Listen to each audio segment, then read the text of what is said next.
So, these are the new cannons? Yes, Signor Ezio. May I try one? Yes, but... Go on, tell him. We cannot seem to make them work properly, and the fool who mounted them is nowhere to be found. Then it is up to me to find him. We do not want to waste your time. It is not any trouble. I have all the time in the world now.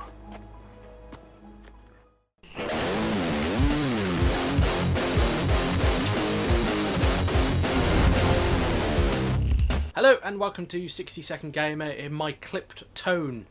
I am Simon Pryor. Joining me are Ant Tremaine, Mr. Rich Hatton. Salute. Buongiorno. And we are talking about Ubisoft. What? I know, just mix it up again a little bit. Mix it up, yeah. He just went... I forgot to think of anything. And we're talking about Ubisoft's Assassin's Creed Brotherhood. Or Assassin's Creed 2.5. Yeah, 2.5, the director's cut. Which resumes the story of Ezio... blah blah blah. Ezio Auditore di Firenze. As picking up literally moments after the end of Assassin's Creed 2. Does that funny woman appear at the beginning? Yeah, yeah, she's there. For the record, I'm the only one out of us who's played it so far. I bought the Codex edition because I have more money than sense. No, it was a pre-order for a long time, and it's worth the money just for the soundtrack. It's nice to treat yourself. Yeah, I don't do it all the time. Uncharted 3, that'll be another first day purchase. I might even see if it's available tomorrow. That'll be a full price pre-order. Yeah. What now already? Maybe if they've done all of that already, but we're dating the podcast. I'm going to call it Dobbs on it now. It's fine. You've done the first two. Months in advance. Well, if you call it Dobbs, I'll call Dibs. Touche. Yeah. Shall I call it Dabs? Yeah, if you want. Why not? You Yeah. want to dab it? I probably will with my winky. Yeah, a lot. Just through You the would. hole. Have you seen it? What, my winky? Not No, it's too recently, small. no. Assassin's Creed.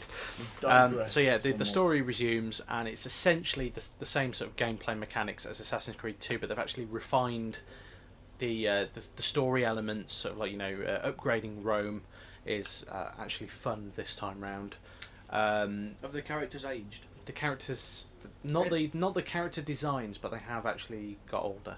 That's good. Ezio looks a bit old. No, that's what So- I mean. Like, Yeah, I mean, and obviously it has, Ezio aged in the Yeah. Assassin's Creed 2. it has progressed. But Claudia stayed the same. She is age vaguely the same, but throughout. she looks older. Right, she that's looks a bit fine. older, That's so- okay. But yeah, that's all there. Leonardo crops up. Oh, No, I'm your sister, love. I don't think she meant that. No. But yeah, Leonardo turns up and he's got war machines that you need to trash. And basically, it's like Grand Theft Auto in that respect. There's lots of little side missions you can do. It's essentially a free roamer. You can follow the story, and at certain points you can sort of drift off and go and do Christina missions where you actually go back into Ezio's past and to become Ezio as a younger man as he pursued Christina Oh yeah. at an earlier age. There's Leonardo's war machines, which I've just mentioned, where you have to go and basically Leonardo has been imprisoned, so to speak, by the Borgia, and he has to work for them, and he I bet he doesn't like that no he doesn't torturous punishment. he doesn't like it up him, and he Except he did. yeah. And he's built these war machines, and he gives Ezio the information of where to find the plans. So Ezio burns the plans, and they have to destroy the war machines. And I've only done 2 so far. I've done the I think it's the cannon. That's it's on it's like a giant crossbow type thing. It's a giant crossbow cannon thing, and a flaming not submersible, a flaming boat arrow shooter thing. I don't know what it's Quite called. adequately put there, sir. Yeah, I do try. And fail miserably, but hey ho. And it's you've got to set fire to the sails of the Borgia ships to stop them chasing you and sink their fleet, and then you've got to destroy the vessel itself. Luckily for Leonardo, he never forgets a design, which comes in handy when you need your double blade attack manoeuvre back. and your jumpy claw thing that you lose because you lose everything. But in regards to the jumpy claw, he learned that off Street Thief. This is true, but he also has the technology to the actual thing to that Leonardo designs that lets him do it. Oh, fair dues. And you don't have that at the very start of the game. Because I thought I still had it, Mm-hmm. and I was trying to get to this viewpoint, and I couldn't get to it. And then I actually went to Leonardo, and he gave me the design for it. And it was like, oh, okay, that makes sense. I see. So yeah, it's got lots and lots of side missions. So you renovate banks, art merchants, blacksmiths, doctors, all of that, which were obviously there in Assassin's Creed 2. You renovate all of them. You can buy landmarks. You can do assassination contracts. You know, loads and loads and loads and loads of stuff. Keep you busy for ages and ages and ages. But on top of that as well, you can also rescue, because you've got to destroy Borgia Towers in order to restore Rome to full glory, or as near as damn it. And so there's these Borgia Towers. I think there's 9 or 10. I can't remember offhand. But you've got to destroy all these Borgia Towers to rescue Rome from the Borgia, and essentially it lets you renovate all the banks and everything because they're under Borgia control at that time, so you can't renovate them until you've destroyed the Borgia Tower.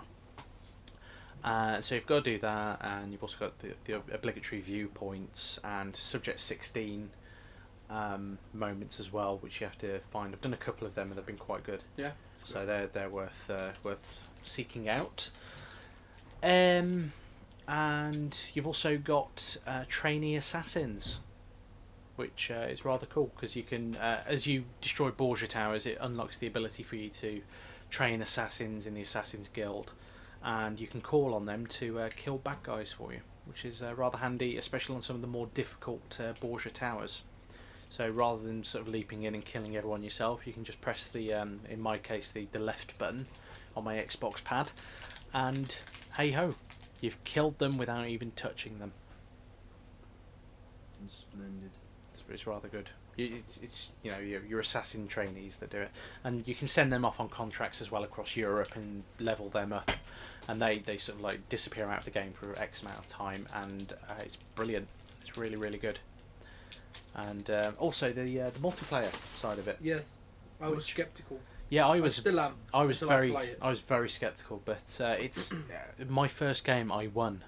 And that is a rarity in online games because everyone else was running around like a madman or madwoman. Yes. To be politically correct. Yeah, and Mad midget.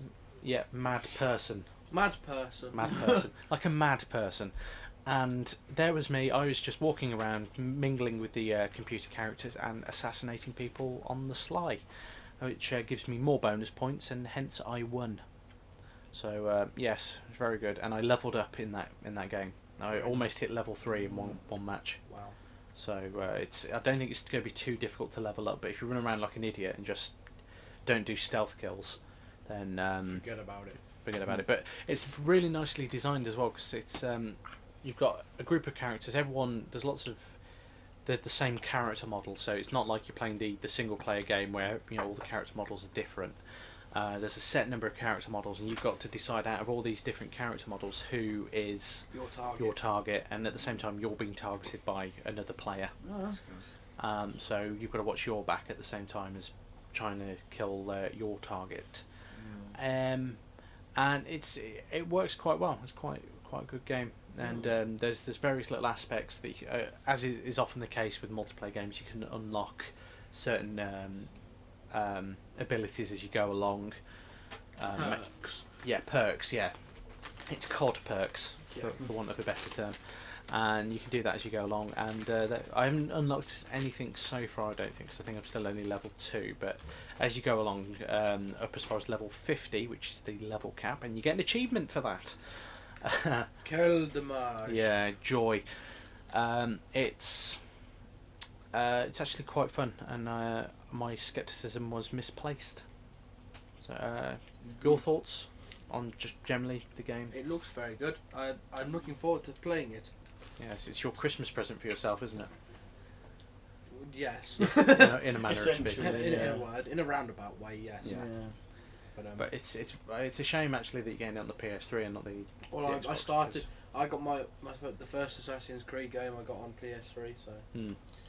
It's the same with me. I mean, I got Bioshock 1 on the PS3, so I'm going to get 2 on the PS3, and I'll probably get Infinite on the PS3 as well. And FIFA as well. I've always been on the PlayStation with my FIFA games, apart from when I was on the PC for a few years. Yeah, so I think you're more likely to stick with a particular brand on one console than chop and change. I have no choice because I own but one. Yeah. I own the PlayStation and that's it. And you're not spoilt by choice in that respect. No, unfortunately, no. I don't get that. I really want to get Alan Wake. I mean, Mass Effect 2 is coming out on the PlayStation. Yes, so I've 3, heard. so I really want them to bring Alan Wake out on PlayStation 3 as well. not going to happen. No, it's staying on the one console, unfortunately. Yeah. Which is sad, because it's quite But a good game. I'm still going to get Mass Effect 2 on the Xbox, even if I do have to pay more for the downloadable content. But hey ho, It's a small price to pay. it is. Soundtrack as well. Typical Assassin's Creed soundtrack. I love the soundtrack. It's absolutely brilliant. It does sound very good from. It was a what I've particular perk of buying the Codex edition just to get the full soundtrack on CD, heard. and it's brilliant. If it's anything like the second one, and from what I've heard it is, it's what I like. They don't stick to tradition of like usual. Oh, it's a period game, or we must make it all just. It's orchestra. music that fits. Yeah, That's they've gone. Oh well, yeah, okay, it's a period game, but let's make it a slightly modern soundtrack. yeah. So it's still. I mean, Quite Tarantino did that in Inglourious Basterds. Exactly, yeah. So I mean, like he's the bloke who's Jesper Carl. I'll never get his last name right. I'll call him King. Jesper Kid. Yeah, But if that is the true pronunciation, I don't know, and frankly, I don't care. No, not really, because he's still a very Jess. And Yeah, Jesper. Jesper. Yes, McKeed. Yeah. How But do I he- reach this kid? Yeah. But he's done it so it's like very electronical as well. So Yeah, yeah. it's like, I really do like his soundtracks. a nice little blend. It's very good. Yeah.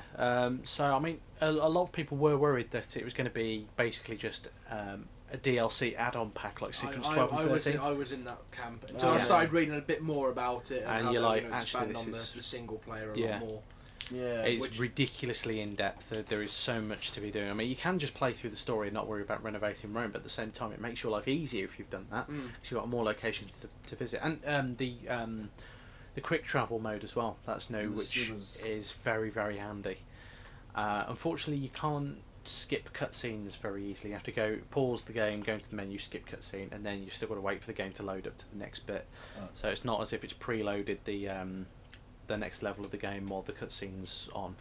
So that bit is a bit annoying. There's only Small price 9. to pay. Yeah, there's only 9 sequences, so it's not as long, I think, as Assassin's Creed 2 from a single player perspective. But at the same time, there is still plenty to keep you going for a very very Yeah. long time. I mean, I've played for hours and I'm only at 32% overall. And another thing as well that's nice to see is the ability to go back and replay missions, Yes. which made reviewing Assassin's Creed 2 very awkward last year. Yeah. Yes. But the ability to go back and replay missions makes things a lot easier, and it's nice to do as well. It's an extra perk as well because you've got special challenges to get full synchronization, obviously leading to 100% completion. And if you don't satisfy the challenges, like don't be spotted whilst performing this mission, don't touch the ground while you're following your target, that sort of thing. In those situations, not having the ability to go back and replay the mission would be a bit harsh. Mm. So I'm glad that's what they've I'm done. glad they've brought that in, and I for one don't mind if they do one game a year. As long as it's to the same quality. Yeah, I mean, as long as they Yeah. maintain the quality, that's fine. But I mean, if they're doing a game a year and it's sort of this level, then I'm more than happy with that. I don't think the quality will dip much if they can sort of maintain that. I mean, it's certainly not a Grand Theft Auto or a Red Dead Redemption, that sort of level either. Right. But I mean, you're with the Rockstar, they always ensure their games are spot on before they release them. So if Ubisoft can maintain that sort of quality in a 12-month window, then go for it, quite frankly. So, any other thoughts that you'd like to rays? I've always wondered why the sky is Blue? a different shade of blue in the winter to when it is in the summer. Are we still talking about the game, or you just... You said any thoughts? Any thoughts about Assassin's Creed Brotherhood? Oh. I don't know. Yeah, not generally, because you know no. the Apart fact from- the fact that you struggled for any thoughts Yeah. generally is telling. Apart from, if the person who keeps disliking my videos is listening, your mom gets thumbs down from me all the way. Well, the last few haven't had any thumbs down at all, but we'll see. We'll Maybe see. you've turned their opinions around. Yes. Well, I mean, maybe, you had a don't negative know. review on Saw, but God of War. Either God of War or Saw didn't have a negative review, one or the other. I think it was Saw that was okay. Yeah, I wouldn't mind, but I gave God of War a bloody good review. But never mind. Hey ho. Well, I don't know what you want from me. If you're out Blood. there, yes, obviously. Oh, if get you're out, it! if you're out there, email me and tell me what you want. Which brings us on to the end of the podcast, quite nicely. Rounding us off Yeah. quite nicely. Well done, Anne. Before we get into Yeah, a big slanging match. Yes. A one-way slanging match at the Whoever stage. you are. good night out there. There's a very, very heavy Count Duckula theme to this podcast. But yeah, if you want to get in touch with us, our email address is info, that's info, @randomstoke.com. You can also visit us on the Facebook page. Just search for Random Stoke Productions on Facebook, and you can get all the updates there whenever there's a new video or a new podcast, anything like that. You can also find Ant and Rich's band Omen Shadow on MySpace at myspace.com/Omen Shadow, and Ant's MySpace, where because Ant wrote the theme song for Retro Gamer and 60-Second Gamer. And performed. I wrote the He theme wrote and tunes. performed. He Performed wrote the the theme theme tune, tune. performed the theme tune, sing the theme tune, if there were lyrics. Yeah. And that's myspace.com/Anthony Tremaine. Yes. And you can also find me on Twitter, which is @HugeGreenburger. That's HUGE, green as in the colour, and burger as in a well-known establishment that sells cheeseburgers and other well-known delicacy. and other healthy options are available. We're not the BBC. No. But so yes, if you want to get in touch, those are the options available to you, and we will see you next time. Goodbye for now.